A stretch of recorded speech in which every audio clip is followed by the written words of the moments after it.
Greetings everyone, I am Dr. J. Last month, one of my brother's friends decided to get him Supreme Commander, which meant he decided that now was the perfect time to pester me about the game. This ended up catching me by surprise, as it might have been one of the first real-time strategy games we ever played, but it hadn't really been on my mind for quite some time, especially with all the games I've got on the chopping block this year. Eventually, however, I decided to dig out my old DVDs for the game, and then found myself spending every bit of spare time I had playing it instead of working on videos. Hard-hitting editorial that you've been drafting for months and finally have the audio finished for? Forget about it, you've already redrafted part of it and will need to re-record that section anyway. Long-winded RPG that you were hoping to finish before the newest Fire Emblem drags you off? Too bad, neither of those have giant robots, so they're just gonna have to wait some more. So yeah, I had forgotten how good this game was. So since I've been enjoying it a little too much lately, let's look back on one of the first RTS games I ever played, examining the good, acknowledging the bad, and bemoaning the fact that you don't see RTS like this nowadays. To be fair, you don't see any kind of RTS nowadays, but regardless, let's not waste any more time and jump right into it.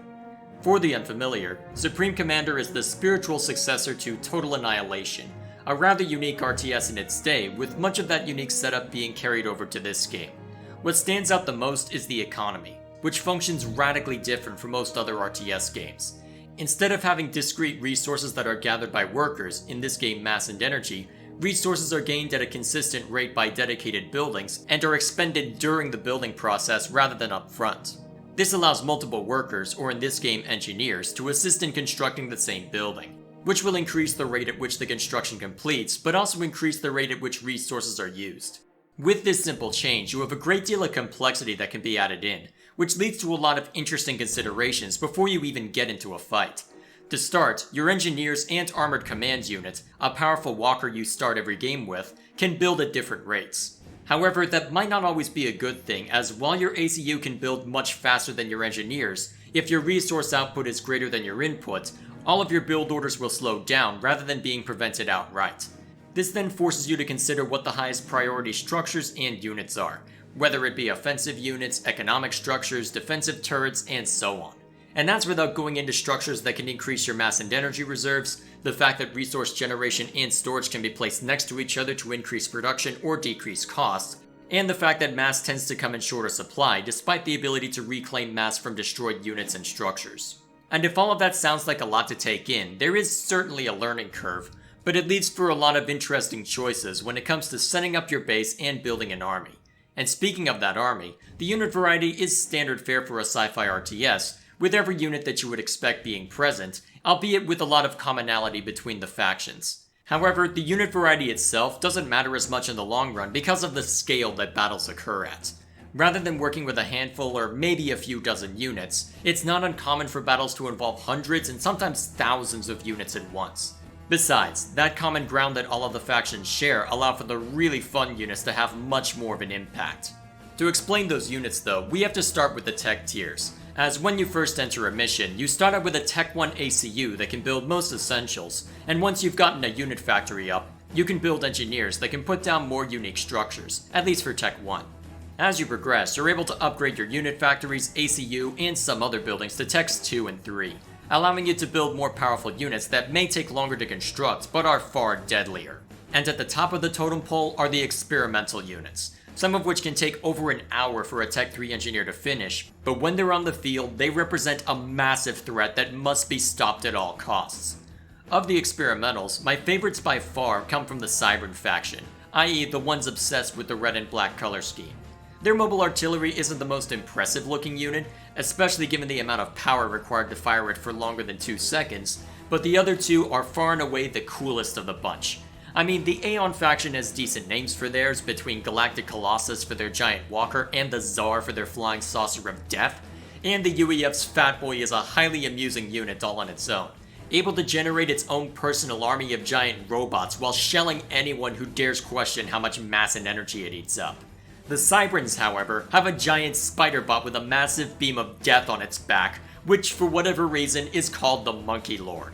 And no, I don't know why it's called that. All I know is whoever named it has a strange sense of humor for one of the most metal looking units in the game. Of course, I say one of the most, because you've also got an oversized gunship which is fondly called the Soul Ripper, in honor of what it does to anyone with a pulse that happens to be found below its wall of missile fire. Despite how threatening and awesome they are, though, the game still manages to remain fairly balanced. With the experimental specifically, they may be incredibly dangerous and therefore warrant an immediate response, but since they take a long time to build, you end up either spending a long time or a large amount of your reserves trying to get one operational. And if the enemy had time to anticipate and or scouted you out, they will be able to marshal a response. For the Galactic Colossus and the Monkey Lord, a pack of heavy gunships can easily take them out, as the Colossus doesn't have any anti-air guns, and the Monkey Lord's AA isn't usually enough to defend it against a dedicated airstrike. Granted, it may take them a while unless you have Tech 3 strategic bombers, but those take a long time to build unless you can spare some engineers to assist the air factory making them. And given that they're less durable than heavy gunships, they're not necessarily worth the investment, especially if the enemy likes its air superiority fighters or mobile shield generators. Regardless of that whole discussion, a pack of heavy gunships can take it down, but then it becomes a question of how quickly you can take it down before your front line stops existing. If you have Tech 3 radar up, you'll see it coming from a mile away, but that requires you to have a singular Tech 3 power generator just for that alone, regardless of anything else you've built. And if you aren't carefully guarding your power generators, it only takes one of them blowing up to cause some serious damage to everything around them. Granted, you can have shield generators to protect them, and most Tech 3 shields can take quite a bit of abuse, but if the enemy gets artillery or has enough gunships or bombers, that can get countered pretty quickly. Of course, most aircraft are torn to shreds by Tech 2 and 3 anti-air guns, including those heavy gunships I like spamming, and if the enemy had time to get Tech 3 artillery set up, then let's face it, you better have an experimental or something else ready to kick down their door, because those things ain't cheap and you probably need to win the game before things get any worse. And I think from all of that, you've gotten the point. For pretty much every strategy you can employ, there's a means of countering it. Enemy relying on shield generators at every corner, set up mobile artillery to outrange their point defense turrets. Enemy like spamming heavy gunships, air superiority fighters, and Tech 3 anti-air guns are your friends. Submersible units preventing you from setting up a naval force, send in torpedo bombers to clear them out in relative safety, or maybe some cyber and amphibious tanks if you have them at your disposal. And that's another nice little difference between the factions. Though the experimentals and aesthetic differences are how you primarily tell them apart, there are plenty of other differences, especially when you include the expansion Forged Alliance. For instance, all engineers can go out onto the water, but while UEF and Cybern engineers float on the surface, Aeon engineers hover, meaning the first two can be shot by torpedoes while the Aeon cannot. In a similar vein, UEF amphibious tanks move along the surface of the water, while Cybern amphibious tanks move along the bottom, allowing them to attack different units and opening them up to different kinds of attacks. In aggregate, these little differences can make a major difference in how you play each faction. For instance, Cybern units tend to be more versatile, but less strong in their respective role, while Aeon units are wholly focused on doing one thing particularly well.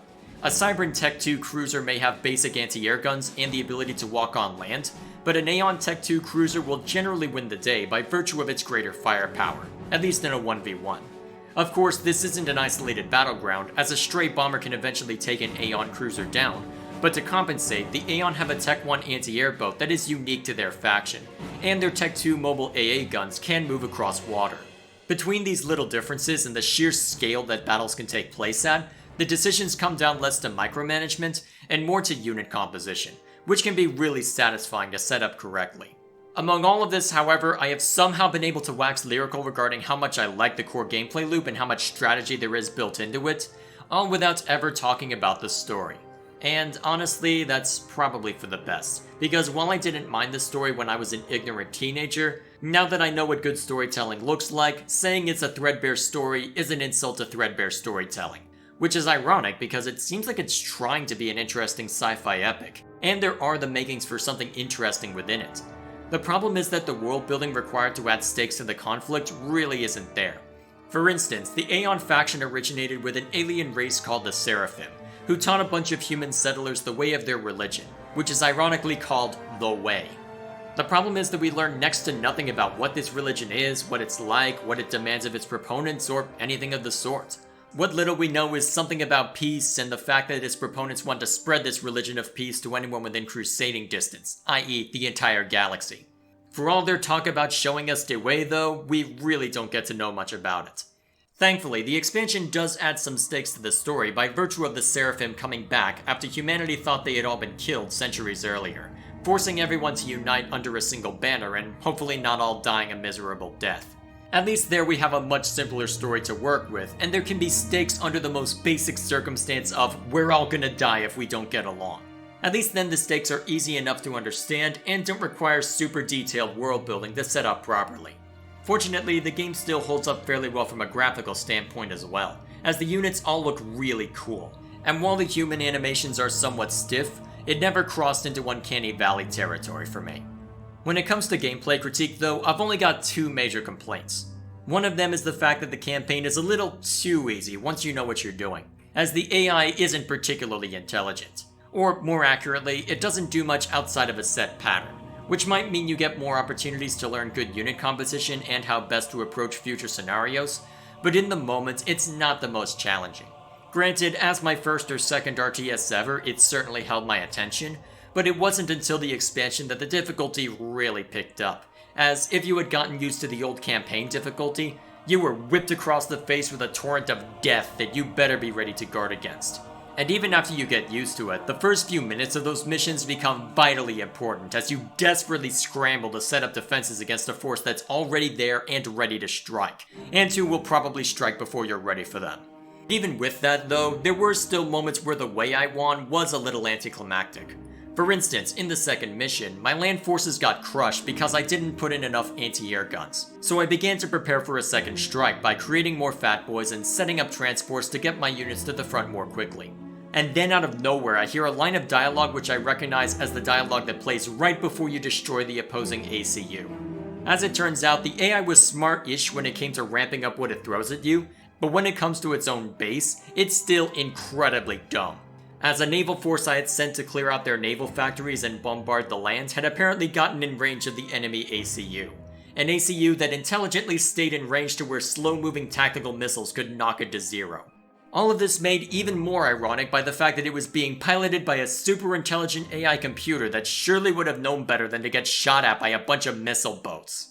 Besides the campaign difficulty, there's the unit pathing, which is utterly atrocious. I'll admit that I don't remember it being this bad when I was younger, but at the same time when your only other example of RTS unit pathing was Star Wars Empire at War, then you don't necessarily realize it's a problem. But now that I've seen how good it can be by virtue of games like StarCraft, suddenly it becomes much more noticeable when land units get stuck on terrain, or naval units end up going nowhere fast. Honestly, I thought Total Annihilation's unit pathing was bad when I reviewed it, but apparently that bad unit pathing was another thing Supreme Commander inherited. What's funny though is that despite this being a serious flaw that can be frustrating if you're under attack and just want your mobile AA guns to move a few feet, it actually kinda works to the game's advantage, at least when it comes to game balance. For naval units especially, they are incredibly dangerous in large numbers, but because of the unit pathing, static point defense turrets and torpedo launchers are a lot more dangerous than they would be otherwise. There's no concern about whether a point defense turret will be in the correct position, because that decision was made when you built it, and not when you order it to move out. Meaning if the enemy isn't careful and their land forces are staggered enough, they'll barely leave a dent. Hence why unit composition ends up being more important than sheer numbers. It doesn't matter how many siege assault bots you have if enemy gunships and artillery get to rip them apart before they reach their target. Fortunately, there are other ways to try and mitigate stuff like that, as with the larger scale, it was necessary to add in a ton of features to automate pretty much everything. Factories can be set to assist factories of the same type, meaning they'll mimic whatever is being built. Mobile units can be set to patrol an area, allowing air units to remain in motion in case of trouble, and allowing engineers to dynamically repair units, reclaim destroyed units if you run low on mass, all without an explicit order. If you have a large land force that needs to cross a water section, or you just want them to get somewhere faster, you can set a ferry point using transports, allowing you to tell land units to use the ferry point, rather than individually setting up every single transport with enough units to then carry over individually. There are so many ways to automate and make it easier to build, move, and maintain your army that you have all the time in the world to watch the armies clash in glorious fashion. Also, while I was editing this video, I noticed two other things that are worth mentioning. First off, I realized that you might be put off by the fact that I'm constantly zooming in and out instead of using a minimap, which this game does have if you prefer it. For most RTS, the main way you move the camera is by either locking onto a particular unit or moving your cursor to the edge of the screen. But given the scale of the game, it's usually more convenient to constantly zoom in and out. and even if a veteran of the genre disagrees with me, that's how I got used to navigating the game as one of my first RTS, so one way or another, that's the footage I have to work with. If you're worried about this making it annoying to play, it might be obnoxious from an observer's perspective, but when you're actually playing, it's not really an issue. To go off on a small tangent, this is something I've noticed when watching someone play a VR game versus playing it yourself. From the observer's perspective, it can be hard to watch because it's picking up even the slightest movement in your head. But when you're playing it, your eyes remain focused regardless of where your head moves, meaning it's never something you notice in practice. In a similar way, zooming in and out in this game may seem distracting as an observer, but when your eye is always focused on what you want to zoom into, it's not really an issue. Regardless, it definitely doesn't help that I forgot to include my mouse in the recording, meaning the one thing that your eye could have followed to see what I'm up to isn't there either. Beyond that, I had another reason for not using the edge of the screen, because in the case of the left edge, I literally couldn't use it that way.